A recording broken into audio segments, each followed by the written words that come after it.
नमस्ते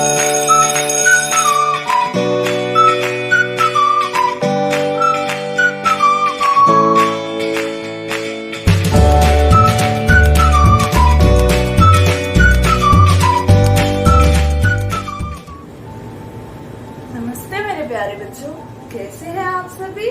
आशा करती हूँ कि आप सभी अपने घरों में स्वस्थ और सुरक्षित होंगे। तो बच्चों, हमने अपने पिछली कक्षा में इस पाठ के शब्दार्थ किए थे।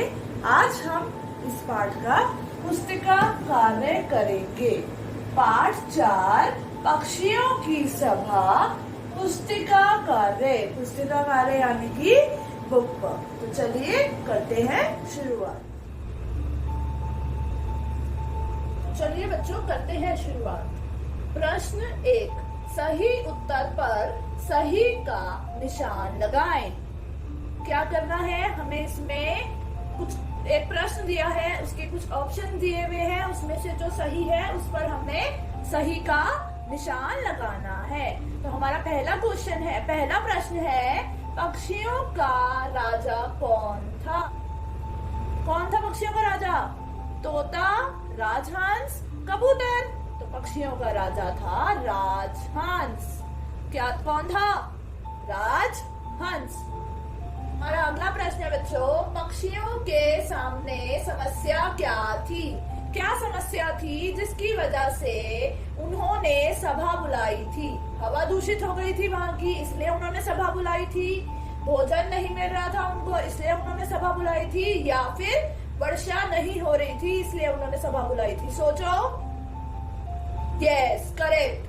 वहां की हवा दूषित हो गई थी, इसीलिए पक्षियों ने सभा बुलाई थी। और पक्षियों के सामने हवा का दूषित होना ही समस्या था।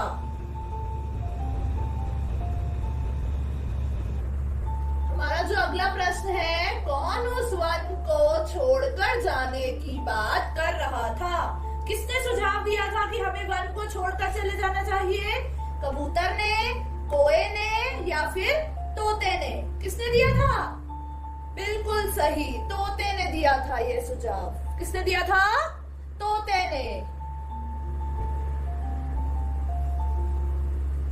हमारा अगला जो प्रश्न है, बादल के पास जाने का सुझाव किसने दिया था?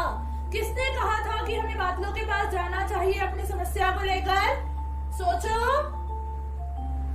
बिल्कुल सही, उल्लू ने कहा था। किसने? बच्चों, इस प्रश्न का आखिरी पार्ट है, अचरज नगर के लोगों ने कब अपनी भूल और लापरवाही का एहसास किया?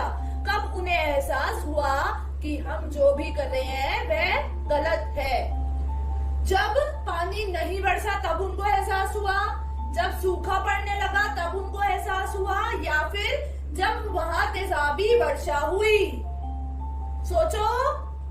हाँ, बिल्कुल सही, जब वहां तेजाबी वर्षा हुई तो अचरज नगर के लोगों को अपनी भूल और लापरवाही का एहसास हुआ। बच्चों, आप इसे अपनी पुस्तिका में नोट कर रहे हैं ना साथ साथ? तो बच्चों, इस बुक का दूसरा प्रश्न हम नोटबुक में करेंगे। अभी हम बुक वर्क कर रहे हैं, पुस्तिका कार्य कर रहे हैं। तो हम अब शुरू कर रहे हैं प्रश्न 3। तो प्रश्न 3 हमारा है, जो वस्तुएं प्रदूषण फैलाती हैं उन पर गलत का निशान लगाएं। ये आपको पिक्चर्स दिख रही होंगी अपनी बुक में, प्रश्न 3 में। तो इन पिक्चर्स में से हमें यह देख के बताना है कि कौन सी पिक्चर से प्रदूषण फैलता है। तो पहली पिक्चर हमें दिख रही है कि फैक्ट्रियों में से धुआं निकल रहा है। तो इससे प्रदूषण फैलता है या नहीं? बिल्कुल सही, इससे प्रदूषण फैलता है। अगली हमारी पिक्चर है, एक लड़की पौधों को पानी दे रही है। क्या इससे प्रदूषण फैलता है? नहीं, तो हम इसे ऐसे ही छोड़ देंगे। इसके बाद अगली हमारी पिक्चर है जिसमें एक बच्चा साइकिल चला रहा है। क्या इससे प्रदूषण फैलता है? नहीं। अगली हमारी पिक्चर है एक बच्ची जो कि गाने चलाकर क्या कर रही है? योगा। तो इससे हमारा प्रदूषण सोचो। बिल्कुल सही, इससे हमारा प्रदूषण फैलता है। इसके बाद अगली हमारी जो पिक्चर है उसमें एक औरत कचरे को कहाँ फेंक रही है? तालाब के पानी में। इससे प्रदूषण फैलता है या नहीं? बिल्कुल सही, फैलता है इससे प्रदूषण। और आखिरी हमारी पिक्चर है जिसमें से गाड़ी और ट्रक में से धुआं निकल रहा है, तो इससे प्रदूषण फैलता है या नहीं फैलता? सोचो। बिल्कुल सही, इससे हमारा प्रदूषण फैलता है। तो बच्चों अब हम करते हैं अगला प्रश्न, शब्द संपदा। प्रश्न 1, पर्यायवाची शब्द लिखिए। इस प्रश्न में आपको बच्चों कुछ शब्द दिए हुए हैं और उनके आपको पर्यायवाची लिखने हैं। तो पहला हमारा शब्द है पक्षी। पक्षी के क्या होंगे बच्चों? पक्षी का पर्यायवाची होगा खग और विहग। क्या है? खग विहग। अगला शब्द है पशु। पशु का क्या होगा पर्यायवाची?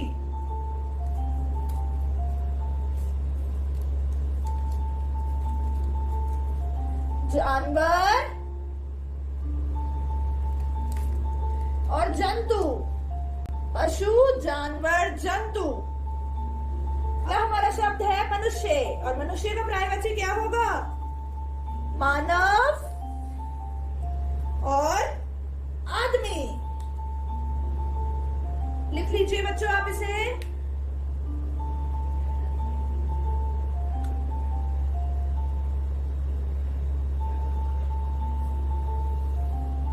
बच्चों अगला जो हमारे पर्यायवाची शब्द है वो है बादल। बादल का क्या होगा बच्चों? घन और मेघ। बादल, घन, मेघ। अगला हमारा शब्द है पर्वत। पर्वत का पर्यायवाची क्या होगा? गिरी, पहाड़। पर्वत, गिरी, पहाड़। पर्वत, गिरी, पहाड़। जो शब्द है जंगल। जंगल का पर्यायवाची क्या होगा? विपिन और वन। लिख लीजिए बच्चों इसे।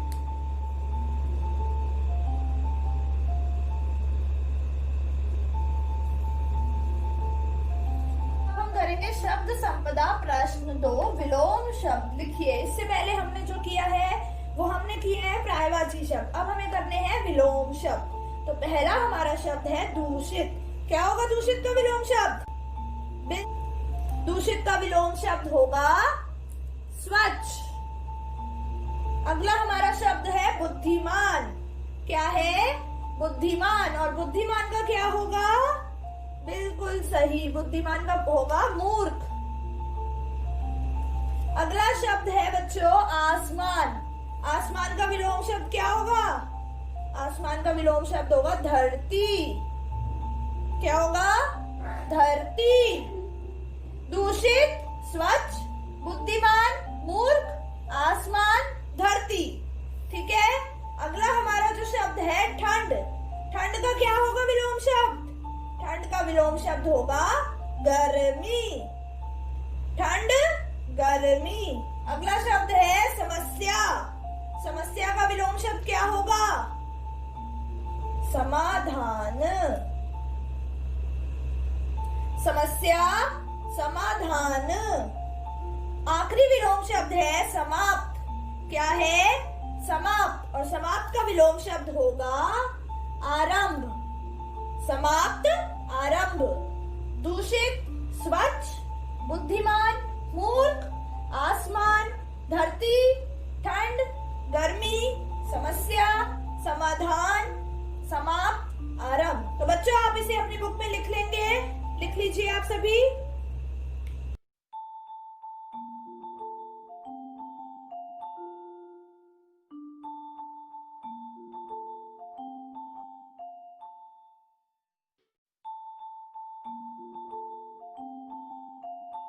बच्चों आशा करती हूँ कि आज हमने जो भी बुक वर्क किया वो आपको अच्छी तरह से समझ आ गया होगा। और आज का आपका गृह कार्य यह है कि आपको इसी कार्य को रिवाइज करना है, यानी कि जो भी बुक वर्क दिया गया है उसको आपको रिवाइज करना है। ठीक है बच्चों, आज की हमारी ये कक्षा यही समाप्त होती है। अब हम मिलेंगे अपनी अगली कक्षा में, जिसमें हम पुस्तिका कार्य के आगे के प्रश्नों को देखेंगे। ठीक है बच्चों, तो अब हम मिलेंगे अपनी अगली कक्षा में। तब तक के लिए मेरा प्यार भरा नमस्कार।